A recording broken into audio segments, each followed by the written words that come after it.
बीडच्या परळीतील मारहाण झालेल्या तरुणाची खासदार बजरंग सोनवणेंनी घेतली भेट। तर आरोपींवरती मकोका अंतर्गत कारवाई करा, सुरेश धस यांची मागणी।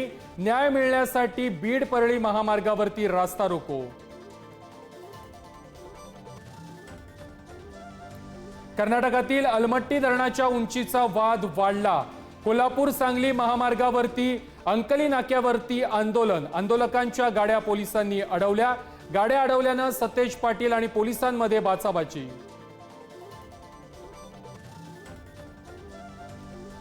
सोलापूरच्या एमआयडीसी मध्ये लागलेली आग 11 तासांनंतरही धुमसते। सेंट्रल इंडस्ट्री कारखान्याला लागलेल्या आगीमध्ये 3 जणांचा होरपळून मृत्यू, 5 ते 6 जण अडकल्याची भीती।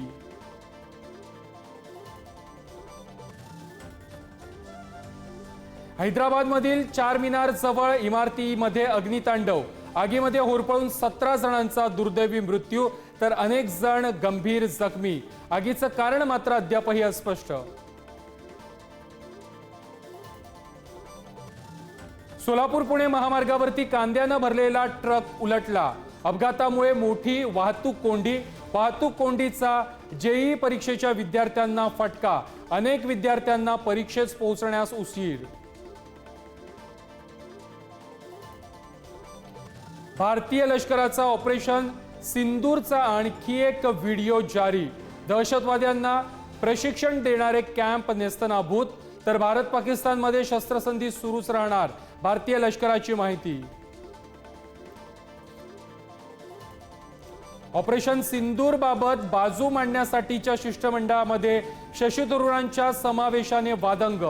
काँग्रेसची यादी डावलणं हे गलिच्छ राजकारण, काँग्रेसची टीका।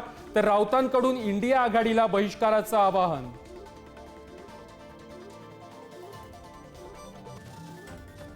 यूट्यूबर ज्योती मल्होत्रा नंतर आणखी दोघांना हेरगिरीच्या आरोपाखाली अटक। हरियाणाच्या कैथलमधून देवेंद्र सिंह ढिल्लोल, तर नूर जिल्ह्यातून 26 वर्षीय अरमानला अटक।